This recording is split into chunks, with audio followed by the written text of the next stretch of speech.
Assalamualaikum warahmatullahi wabarakatuh.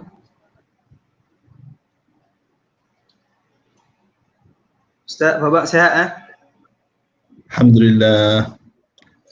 Ustaz, kita bertemu lagi pada sesi Medan Ilmu Aman Palestin Pulau Pinang. Ustaz bersama untuk kali yang kedua insya-Allah untuk membicarakan mengenai wakaf. Tajuk pada kali ini agak baik, rahsia wakaf, rahsia berwakaf insya-Allah Ustaz. Jadi insya-Allah Ustaz Akid Abdullah, terima kasih atas menerima kunjungan pelawaan kali kedua Aman Palestin Pulau Pinang. Ustaz yang juga pengurus Aman Palestin Kota Damansara, yang juga imam Masjid Shah Alam Ustaz. Betul ya? Masjid wilayah. Masjid wilayah. Alamak, salah pula Ustaz. Saja nak tengok Ustaz nak betul ke tak?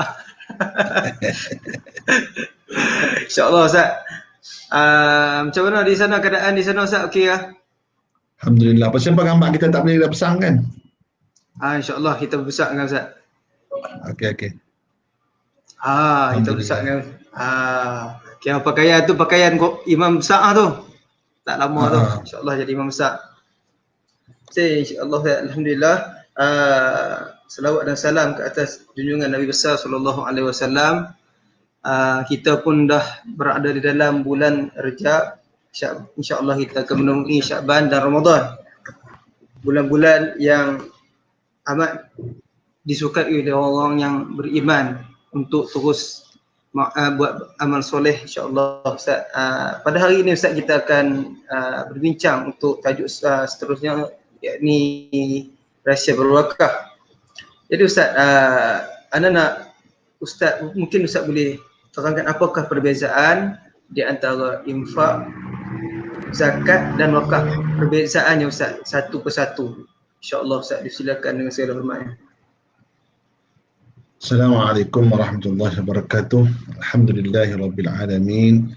Wassalatu wassalamu ala rasulil amin wa ala alihi wasahbihi ajma'in. Terima kasih saudara ikram dan juga Aman Palestin Pulau Pinang yang sudi untuk menemu ramahana pada hari ini. Jadi bila kita bercerita tentang istilah-istilah infak, istilah wakaf dan istilah batu lagi zakat, untuk pengetahuan penonton sekalian, bila kita sebut zakat ni, dia adalah wajib. Wajib ni mana apa? Mana kalau tak buat dosa. Jadi kita kena buat, kan? Kita kena tunaikan. Zakat ni ada dua, zakat fitrah dan zakat harta. Zakat fitrah ialah zakat yang kita dikenakan pada setiap tahun pada bulan Ramadan. Itu zakat. Wajib kita kena keluar. Yang kedua, zakat harta pula, yang dia ada banyak jenis, dan kita antaranya adalah zakat simpanan, duit tersimpan, yang asalnya dikiaskan dengan emas yang tersimpan lebih daripada 85 gram, mana dia kena zakat.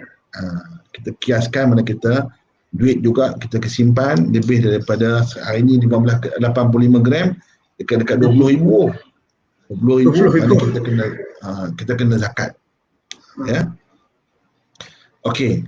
Itu zakat. Infak ini adalah perkara sunat, iaitu kita mengeluarkan harta kita ke jalan Allah. Mana dia kita memberi harta kita ke jalan Allah secara umum, infak. Jadi mana kita infak itu sunat. Beza dengan zakat dari wajib. Tapi infak di sini makna dia adalah sunat, kan? Maksudnya infak ni adalah sedekah Ustaz. Bahasa mudah fahamnya sedekah lah. Tapi ada juga dalam bahasa Arab, sedekah itu juga zakat. Sedekah ni dia lebih umum. Sedekah ni lebih umum. Lebih umum. Zakat pun boleh, infak pun boleh. Itu dia, ya. Okey. Jadi dua-dua dari sedekah ni, Allah sebut dalam Al-Quran, mana dia ada apa nama sedekah ataupun infak ini, sebagian sedekah itu adalah infak. Allah sebut dalam Al-Quran, alladzi wa mimma razaqnahum yunfiqun. Di antara ciri orang yang beriman bertakwa itu adalah mereka membelanjakan hartanya ke jalan Allah. Ataupun membelanjakan hartanya ke jalan Allah Subhanahu wa taala, ya. Wa mimma razaqnahum yunfiqun, dengan apa yang mereka rezekikan mereka berinfak. Ya. Itu dia. Adapun wakaf ni pula ialah dia sebahagian daripada infak juga bagi, tapi dia lebih cara bentuk dia. Bentuk wakaf tu ialah bentuk harta kekal. Ya, harta kekal. Harta kekal. Harta kekal ni apa dia? Harta yang tak lupus. Mana dia? Kalau bahasa dia sebut iqar. Iqar ni makna bangunan, ya. Ataupun benda kekal lah, benda kekal selama kita harta tu dibina, mana dia harta itu akan kekal. Nampak tak? Itu makna wakaf. Jadi kita nak wakaf satu benda, tak boleh wakaf bagi makan hari Jumaat, atau orang bagi kita nak wakaf bagi pisang hari Jumaat. Itu tak nama wakaf. Kan, tak nama wakaf pasal orang makan habis kan. Dia wakaf ni, kita wakaf masjid, bangunan masjid, ataupun kita wakaf bangunan sekolah. Kita bangun ni, saya jumpa di sekolah dia buat tempat assembly tu, tempat perhimpunan tu, dia ada bumbung kan. Ada wakaf. Itu nama wakaf, mana wakaf harta kekal. Itu mana dekat wakaf. Ya, Ustaz, Ustaz kata harta kekal, bermakna dia mesti berbentuk macam mana Ustaz? Bangunan ke ataupun macam mana Ustaz? Bangunan, termasuk tanah, kubur, tanah kita wakafkan tanah. Macam Sayyidina Abu Bakar radhiyallahu anhu, dia kata apa? Dia telah mewakafkan bi'rul telaga untuk Usman. Tak ingat nama biru apa. Bagaimana sebuah telaga untuk dibagi minum pada orang Islam. Dia mewakafkan. Mana akan tu kekal. Selagi orang minum air tu, mana dapat pahala pada Sayyidina Abu Bakar As-Siddiq. Itu dia. Baik. InsyaAllah Ustaz. Sebab itu wakaf ni ia jadi mana wakaf ni, mana kita mewakafkan satu benda, iaitu kita menghilangkan hak milik kita serah hak milik itu pada Allah. Itu yang menarik tu. Menyerahkan hak kepada Allah daripada hak peribadi, hak orang tertentu, mana kita serahkan hak milik itu pada Allah Subhanahu wa taala. Digunakan untuk jalan yang benar. Keuntungan dia untuk kebaikan. Jadi boleh. Itu dia. Itu beza antara wakaf, infak dan juga zakat. Okey Ustaz, mungkin isu sedikit pencerahan yang agak panjang lebar mengenai infak, zakat dan wakaf. Jadi Ustaz, kita nak fokus kepada wakaf. Apakah kelebihan wakaf? Tadi Ustaz ada sebut mungkin seorang sahabat Abu Bakar. Anda bisa dengar satu cerita yang diceritakan Osman. Biru Osman Ustaz. Yalah, macam nak sebut tu. Biru Osman yang disebut cerita yang panjang lebarnya yang agak menarik yang diceritakan. Biru Osman ni bagaimana pembelian di antara seorang Yahudi tua dengan orang Islam. Waktu itu orang Islam tak ada sumber air. Lalu Rasulullah kata, siapa yang beli telaga ini, aku doakan yang kebaikan untuk dia. Lalu berlumba-lumbalah para sahabat pada waktu itu untuk nak cuba tolerik dengan Yahudi itu untuk beli. Namun bagaimana kita dapat lihat Sayyidina Osman mampu bermuamalah dengan Yahudi ini sehingga dapat membeli telaga tersebut.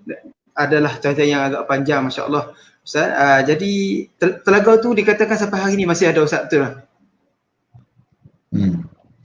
Okey. Dan nak cerita ke? Mungkin Ustaz boleh contoh sikit Ustaz. Boleh, mungkin Ustaz boleh contoh sebelum kita terus kepada tajuk soalan seterusnya. Okey, ceritanya macam ni. Di zaman orang-orang Islam mula-mula pindah daripada Mekah pergi ke Madinah. Orang Islam ketika itu termasuklah orang Madinah, orang Muhajirin dan juga Ansar. Jadi mereka selama ni mengambil air daripada sumber telaga daripada seorang Yahudi. Yahudi menjual air itulah. Jadi tak apalah. Jadi bila keadaan begitu, Sayyidina Osman kata, tak apalah, aku pakat dengan Yahudi itu, aku akan beli share. Kan, jadi Yahudi tu pun dapat duit. Mana dia dapat duit, kemudian orang pun akan beli daripada dia juga. Kan? Jadi Yahudi tu bersetujulah untuk nak bagi share pada Sayyidina Osman. Jadi mana telaga tu dimiliki oleh Sayyidina Osman dan juga Yahudi ni. Jadi kita buat undang-undangnya sehari untuk orang Yahudi, sehari untuk orang Islam. Jadi Sayyidina Osman berjaya memiliki share pada telaga tu. Bila share, orang Islam pakat beli sebab Sayyidina Osman offer dia wakaf. Jadi mana boleh ambil free. Jadi orang Islam ambil pada hari Sayyidina Osman lah. Jadi sehari Yahudi ni tak ada orang lah. Akhirnya Yahudi ni pun jual habis semuanya pada Sayyidina Osman. Itu yang boleh Sayyidina Osman memiliki telaga air tu. Jadi itu dia.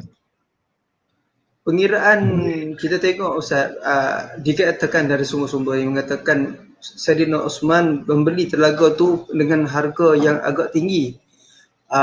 Sehingga sekitar hampir 12,000 dirham pada masa itu, mengikut sumber beberapa sumber lah, insyaAllah.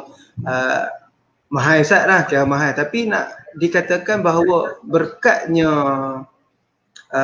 membawa sampai ke hari ini, dikatakan juga di sekeliling Bi'r Osman itu ditanam dengan pokok-pokok kurma. Betul Ustaz, no? Dalam kebun kurma. Dalam kebun kurma. Sehingga kan daripada sumber daripada Bi'r Osman dengan tanaman kurma di sekeliling Bi'r Osman tu diwujudkan satu akaun di atas nama Osman bin Affan sehingga ke hari ini Ustaz, dikatakan macam tu, masya-Allah. Subhanallah. Akaun apa? Akaun atas nama atas Sayyidina Osman disebut itulah, ada beberapa orang share kat anak tu. Itulah tak tahu lah pasti tak betul, itu mungkin adalah, insya-Allah Ustaz. Jadi kita nak teruskan kepada soalan seterusnya Ustaz. Mungkin Ustaz boleh terangkan kepada kita punya pendengar-pendengar kita pada petang ini kelebihan berwakaf Ustaz. Sebab mana kita Ustaz kongsi tadi mengenai bagaimana Sayyidina Osman dan Bi'r Osman tadi Ustaz, mungkin Ustaz boleh terang kelebihan wakaf untuk umat Islam. Okey, pertama sekali bila kita sebut wakaf ni, maknanya kita menyerahkan harta kita hanya untuk Allah. Ya. Menyerahkan harta kita ni untuk Allah. Ya. Jadi pemilikan harta kita, contoh kita ada RM100, sekarang RM100 bukan hak aku lagi dah. Hak ni adalah hak Allah Ta'ala. Ya. Jadi bila kita hak Allah Ta'ala ni, maknanya digunakan. Dia ada dua wakaf ni. Satu wakaf khusus, yang kedua wakaf umum. Wakaf khusus ni maknanya kita khaskan, aku wakaf ni untuk untuk hospital Aman Palestin. Itu wakaf khas kita panggil. Jadi orang yang bila dah wakaf itu, mana wakaf dia tak boleh buat wakaf lain lah. Wakaf dia untuk hospital Aman Palestin. Tetapi di sana juga wakaf am. Wakaf am ni mana kita umumkan lagi. Aku wakaf ni untuk Aman Palestin. Jadi Aman Palestin berhak untuk ambil harta tersebut untuk nak buat apa-apa projek wakaf di sana, sama nak buat masjid boleh, nak buat hospital boleh, nak buat sekolah pun, sekolah tahfiz boleh. Ya. Itu nama wakaf am. Melatih kita ini menyatakan bahawa pemilikan harta yang sebenarnya bukan kita. Pemilikan harta yang sebenarnya Allah Subhanahu Wa Taala. Harta yang kita dalam kad ni saya nak tunjuk kad ni, dalam akaun kita, minta maaf dekat dalam akaun ni, ya. Dalam akaun ni siapa punya, dalam kad ni ada duit, siapa punya ni? Saya punya lah, nama saya punya, nama saya kan, saya punya lah. Tidak, sebenarnya harta ini adalah harta Allah. Al-malu malullah. Kenapa nak kata harta itu harta Allah? Sebab kalau kita mati sekarang, harta tu pergi mana? Bagi kat waris. Jadi mana dia harta kita? Dapat kat depo kita. Dapat kat keluarga, tak dapat kat kita. Tak dapat kat kita, dapat kat keluarga. Dapat kat bini kita. Bini kita pula nikahkan orang lain pula, dapat kat Noh. Jadi mana dia apa? Mana dia bukan harta kita tapi harta orang, harta Allah. Hatta baju kita ini, serban kita ini, hak siapa? Hak Allah. Kan? Sampai pada masa je kita akan tinggalkan. Jadi kita nak menyatakan bahawa nak menerima hakikat bahawa al-malu malullah, harta Allah, bukan harta kita. Kita ni akan tinggal, akan pergi. Tempoh hidup bukan lama pun, 60 tahun hampir lama. 70 tahun. Kalau ada subsidi sikit 70 tahun. Hampir lama. Lepas tu habis. Anak pun dah 50, lagi 10 tahun habis. Itu kalau sampai peringkat lah. Jadi mana? InsyaAllah. Jadi mana dia apa? Kita nak menyatakan bahawa pemilikan sebenar harta Allah. Sebab itu kita kena latih dari kita ini supaya kita dapat berinfak. Dapat berlatih dari kita ini bahawa melatih supaya kita dapat berinfak. Harta sebahagian harta kita ini kita sedekahkan, kita wakafkan. Untuk apa? Untuk masalah umum. Untuk masalah orang yang lebih memerlukan. Sebenarnya harta yang Allah Subhanahu Wa Taala bagi kepada kita pun ya kita guna, kita pakai. Kan? Kalau kita sedekah harta tu pelan kurang kan bila banyak? Ya, macam mana? Kalau kita contoh ada 10,000 pergi bagi 5,000, tinggal lagi 5,000, harta kita pelan kurang kan bila banyak? Asas adat kata kurang lah. Kurang lah.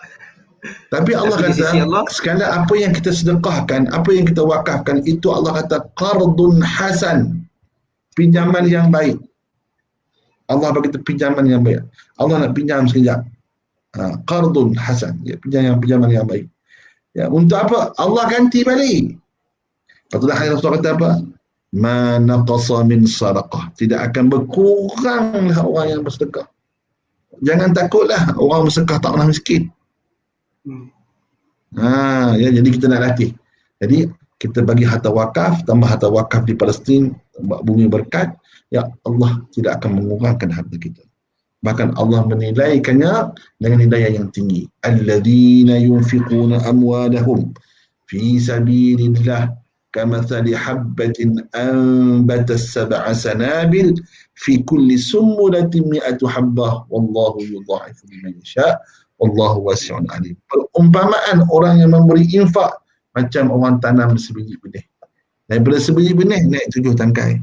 Daripada 7 tangkai, setiap tangkai ada 100 buah. Jadi 700 buah. RM1 dapat RM700. Wallahu yudha'ifu liman yasha'. Allah akan menggandakan. Kita sedekah ni Allah menggandakan. Ini sebenarnya harta ni ujian. Jadi Allah nak menguji kita sejauh manakah kita menggunakan harta kita ini ke jalan Allah Subhanahu Wa Taala. Kan? Okey, itu dia.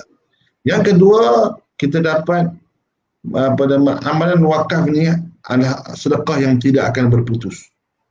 Dia kata bagi sedekah pisang ni mesti boleh. Alhamdulillah, boleh orang mesti makan pisang kan? Ya. Tapi dia habis. Pisang tu akan habis. Tak makan habis lah. Tapi dapatlah berkat-berkat tu insya-Allah. Kan? Ikram. Siapa yang start tu? Okey. Lain Ustaz. Jadi tetapi wakaf ni harta dia tak akan berhenti. Contoh dia ada wakafkan bangunan untuk orang hafal Quran. Jadi pahala dia tu tak akan berhenti sehinggalah bangunan dia runtuh. Jadi mana selagi orang guna bangunan tu, ya, selagi orang guna kipas angin dia yang dia wakafkan, selagi orang guna lampu yang dia wakafkan, dia dapat pahala. Dividen dia masih masuk walaupun orang yang wakaf dah mati, tapi dividen dia masih masuk ke kubur. Itu dia. Itu kelebihan dia. Mana dia harta dia akan mengalir. Yang dia katakan dalam hadis Rasulullah, idza mata ibnu Adam inqata'a amaluhu illa thalas. Bila mati anak Adam, maka terputuslah hubungannya kecuali 3 perkara. Antaranya sadaqatun jariyah, sedekah yang berjalan, mengalir. Dan dia tak putih-putih. Mana orang yang sedekah tu akan dapat sentiasa dividen-dividen dia. Ya, dapat pahala. Itu kelebihan wakaf. Dan kelebihan wakaf tak terhenti saja, bahkan dia akan mengalir. Sebab itu saya menyerulah kepada mereka yang melihat video ini untuk bersegera berwakaf. Ashabin Nabi sallallahu alaihi wasallam, sahabat-sahabat Rasulullah, ya, tidak ada seorang sahabat Rasulullah, saya ulang, tidak ada seorang sahabat Rasulullah yang punya harta mereka tidak mewakafkan harta mereka. Maknanya dia, semua sahabat Rasulullah yang ada harta, mereka akan mewakafkan harta. Sebab tu keistimewaan wakaf ni begitu hebat.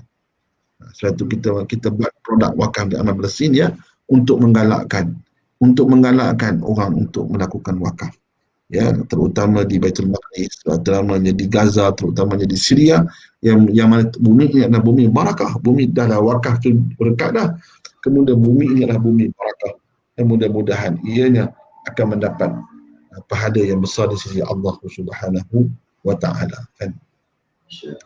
Lagi tentang kelebihan wakaf, ya. Jadi bila kita wakaf ni, bila dah kita dapat bantu masyarakat, ya, bantu orang yang tak senasib dengan kita, barulah ada keseimbangan dan keharmonian bermasyarakat. Kalau sistem kapitalis, ya, yang kaya akan jadi kaya, yang miskin papa ke dana. Itu sistem kapitalis. Itu yang menarik tu di antara berbeza Islam dengan kapitalis tu. Jadi Islam, ya, walaupun diberi hurriyatul fardiyah, diberi kebebasan pribadi, ya, untuk kaya, tetapi di sana ada wakaf, ada sedekah, ada infak, ada zakat, untuk memberi keseimbangan antara si miskin dengan si kaya. Itu kelebihan wakaf, ya. Okey, Ikram, mana lagi, Wan? InsyaAllah. Ustaz, menarik Ustaz sebut tadi mengenai para sahabat yang tidak ada seorang pun di antara mereka yang berharta tidak menginfakkan, tidak berwakaf untuk di jalan perjuangan Islam. Pasal apa? Begini, ya. Masuk Ustaz? Macam ni Ustaz. Amalan ni apa istimewa? Ya. Jadi amat menarik Ustaz, satu kisah waktu peperangan, pun terlupa peperangan di mana, bagaimana Sayyidina Umar bawa harta, separuh daripada harta Sayyidina Umar diinfakkan untuk jalan perjuangan Islam. Tapi mai pula sahabat seorang lagi, Sayyidina Abu Bakar, bawa semua tu harta dia, kan. Rasulullah tanya, semua bawa dah mai untuk perjuangan Islam, apa yang kamu tinggal kepada keluarga?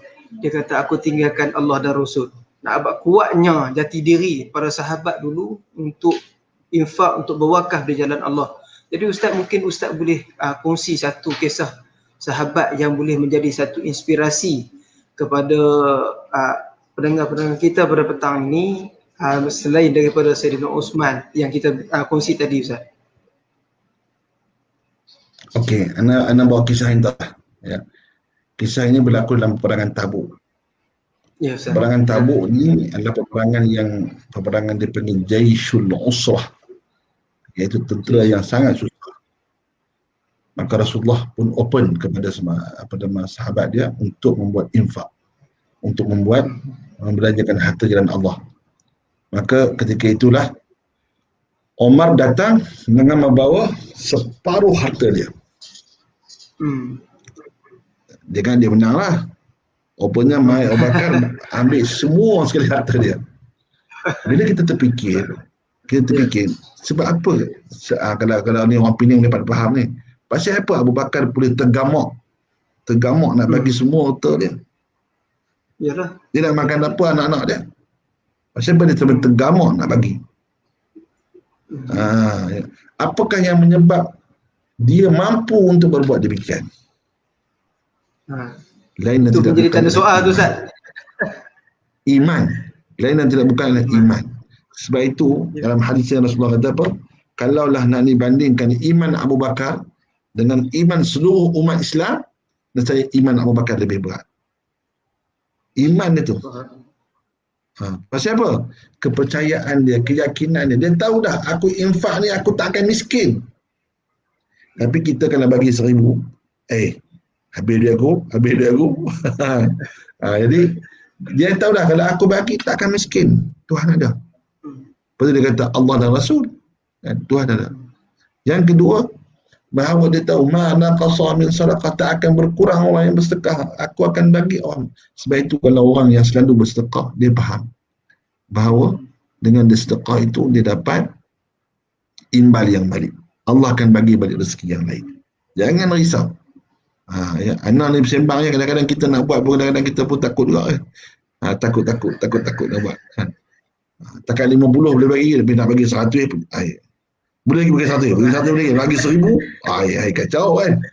Jadi kita nak yakin. Itu keyakinan kita yang kita kadang-kadang kita kurang ada keyakinan. Iman kita tak macam iman Abu Bakar. Sebab itu kualiti iman Abu Bakar ni begitu hebat. Dia sanggup menyerahkan seluruh harta dia ke jalan Allah. Kan? Jadi kalau orang yang selalu bersedekah, orang yang selalu buat, dia akan buat. Sebab itu anda kadang-kadang dalam bulan Ramadan kan ada penerima ni bagi sampai 3-4 kali bagi pada. Pasal apa dia boleh buat itu? Sebab dia tahu dia bagi ni ada harta yang masuk. Terutama orang yang berniaga ni, saya kempen lah untuk amal bersih Pulau Pinang, geng-geng mamak kan, geng mana-mana akan mamak yang mana ya, bagi, insya-Allah Allah akan bagi balik. Allah akan bagi balik. Jangan risau. Terutama harta wakaf. Tuhan bagilah. Ya, ada nak sebut juga sini macam mana kan? Kalau sekiranya orang sakit kita nak pergi mana? Kalau sakit nak pergi mana? Hospital lah.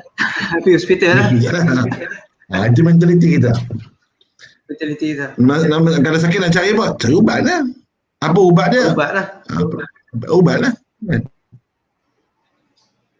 Sebenarnya sedekah ibadah. Orang lupa. Ya tadawu bis sedekah, kata Rasulullah, berubatlah kamu dengan sedekah. Jangan risau. Ya, dengan kita sedekah tu Allah akan angkatkan segala penyakit-penyakit kita. Itu dia. Jadi tadawu bis sedekah adalah kamu berubat dengan bersedekah. Kita ingat nak berubat pakai tukar ali dah, makan yang nu dah, makan yang ni dah, makjun ni dah, makan nak ubat kan. Bukan itu sahaja ubat, bahkan ada juga ubat dengan sedekah. Ya, sedekah. Boleh kan? Boleh, insya-Allah Ustaz. Pengalaman ada Ustaz, bila Ustaz cakap orang yang bersedekah 3 ke 4 kali sebulan waktu Ramadan dan sebagainya. Pengalaman anda di Pulau Pinang, ada seorang makcik ni, anda terlupa nama dia. Dia dengan anak dia, dia sedekah Ustaz. Dia bukanlah orang yang kaya raya Ustaz, tapi dia bersedekah Ustaz dengan satu amount yang cukup banyak. Satu amount yang orang kata, adat kata orang nak bagi berat Ustaz, 50-60 ribu sekali bagi. Tapi anak dia ni Ustaz cakap dekat makcik ni, kata harta mak ni tak ke mana-mana. Harta mak hanya diletakkan kepada akaun akhirat mak. Nak subhanallah, kuatnya pegangan keluarga ini. Dia punya tarbiyah dalam keluarga ini cukup kuat nak menyatakan, yalah adat kata dalam akaun kita kalau ada 120 ribu, kalau 60 ribu, tinggal 60 ribu. Tapi dia cakap kat mak dia, harta tu tak ke mana-mana. Harta mak hanya disimpan dalam akaun akhirat mak. Nak cakap ada masih ramai orang-orang yang mendapat tarbiyah yang cukup baik. Mungkinlah inilah menjadi penyebab kepada kita, negara kita dijauhkan daripada malapetaka Ustaz, insya-Allah. Ustaz, sebelum kita meneruskan soalan seterusnya, kita ada sedikit VT untuk kita dekat dengan Ramadan ni Ustaz. InsyaAllah kita nak promote sikit lah apa produk-produk insyaAllah yang Aman Palestin akan bawa pada Ramadan, insyaAllah. Saat kita rehat kita tengok VT ni dulu Ustaz. Allah.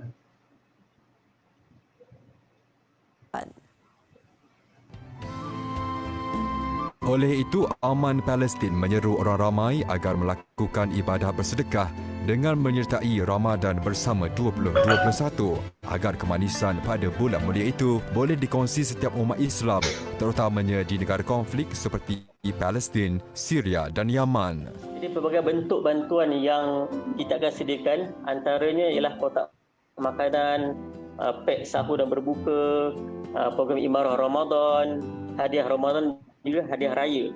Menurut beliau, kira-kira 250,000 individu bakal menerima manfaat pada Ramadan kali ini. Sumbangan yang diterima akan diberikan kepada keluarga miskin, anak yatim, ibu tunggal, golongan fakir, para pelarian dan mereka yang sedang bertarung dengan kesusahan, penindasan dan kepayahan hidup.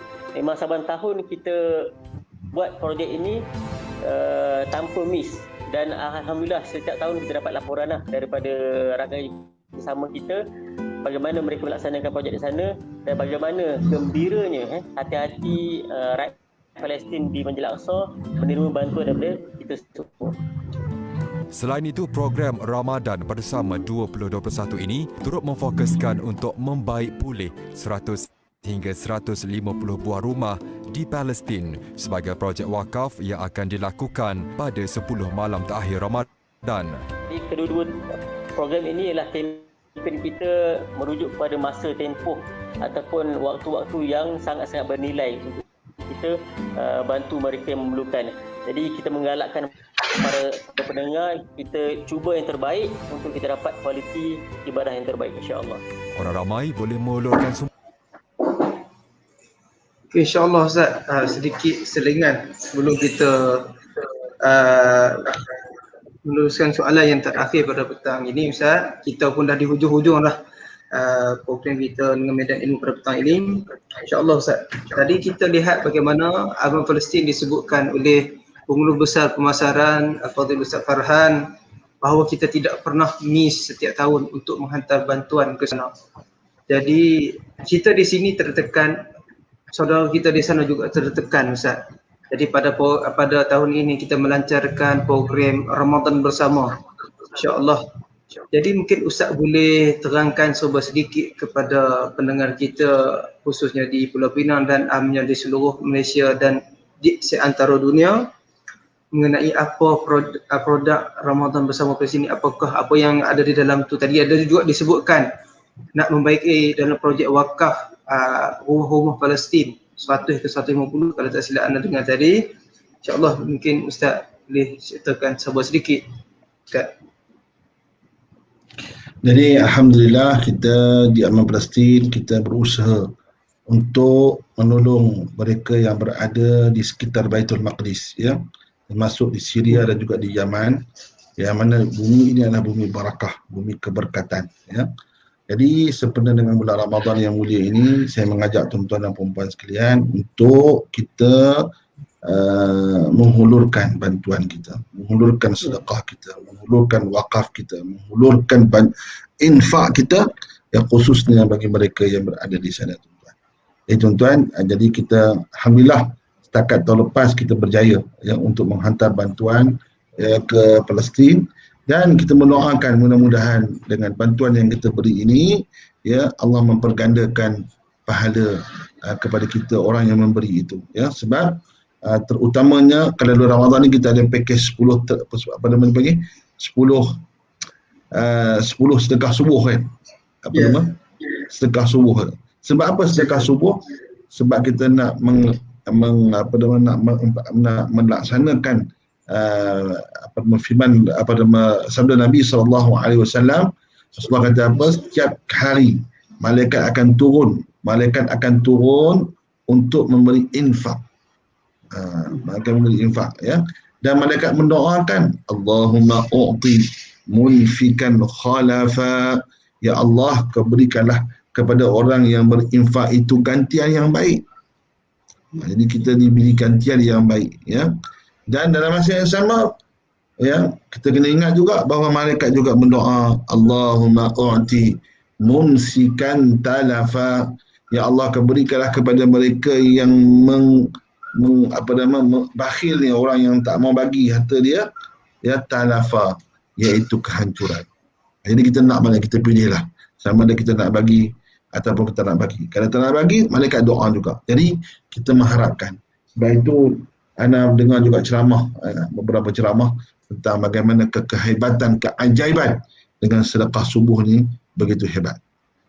Ya, jadi kita doa, ya, sambil kita buat amal kebaikan, kita jangan lupa berdoa, ya, sebab kita boleh tawassul Kita boleh menggunakan doa kita, sedekah kita tu sebagai sebab Allah nak memakbulkan doa kita. Allah nak memakbulkan doa kita. Jadi jangan kita risau, jangan kita takut, jangan kita susah hati dengan sedekah yang kita beri. Dan saya menyeru juga sebagian kawan-kawan kita yang kadang-kadang susah hati. Kadang-kadang ni musim-musim Covid ni dengan duit tak ada, susah hati lah. Kan? Bila susah hati, mula-mula nak buat macam-macam kan. Jadi bila jangan susah hati. Sebab apa? Dengan kita bersedekah itu, walaupun sikit, walaupun RM5, walaupun RM1, insya-Allah Allah akan beri ketenangan. Allah akan beri kebahagiaan kepada kita. Kadang-kadang yang susah tadi Allah lupakan. Allah bagi senang. Sebab yang senang susah ni hati kita. Kalau walaupun environment kita ada susah, tapi hati senanglah. Ya. Walaupun environment kata senang, tapi hati susah, maka susahlah dia. Jadi hati kita, balik pada hati kita. Jadi macam mana kita nak mendapatkan hati yang tenang, hati yang baik? Melalui sedekah. Melalui sedekah. Ayuh tuan-tuan, marilah kita membuat sedekah, terutamanya dalam bulan Ramadan yang mulia ini. Kami namakan Ramadan bersama Palestin, ya. Ramadan bersama, ya, Arbi, ya, bersama Palestin. Mudah-mudahan dengan sedekah yang kita beri ini, Allah memberikan pulangan balik kepada kita. Sebenarnya kita sedekah, ialah orang tak dapat dah, tapi bukan dia pun saja dapat. Kita pun yang bagi. Kita yang dapat. Kita yang dapat. Alhamdulillah. Jadi Alhamdulillah Ustaz, tadi menjadi kesimpulan kepada kita punya perbincangan mengenai rahsia wakaf pada petang ini Ustaz.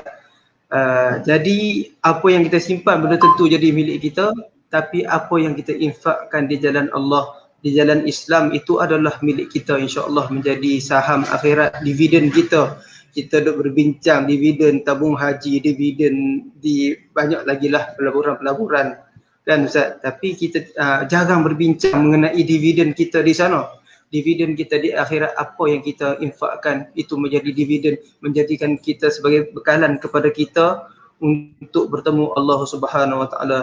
Jadi Ustaz, sebelum kita berakhir, insya-Allah kita nak mohon Ustaz mungkin boleh sedikit menitipkan doa-doa kepada orang Islam di Pulau Pinang dan seluruh Malaysia amnya. Moga-moga Allah Taala mengangkat wabak COVID-19 ini. Dengan berakhirnya wabak ini, kita boleh terus berjemaah di masjid-masjid, mengimarahkan surau-surau, mengimarahkan dengan program-program ilmu. Moga-moga dengan keadaan ini kita mampu mengubah dan merencanakan moga negara kita terus dalam keadaan yang baik dan diberkati oleh Allah Subhanahu Wa Taala. Mungkin silakan Ustaz untuk sedikit doa sebagai penutup pada pertanyaan, insya-Allah. أعوذ بالله من الشيطان الرجيم. بسم الله الرحمن الرحيم. الحمد لله رب العالمين، والصلاة والسلام على رسول الأمين وعلى آله وصحبه أجمعين.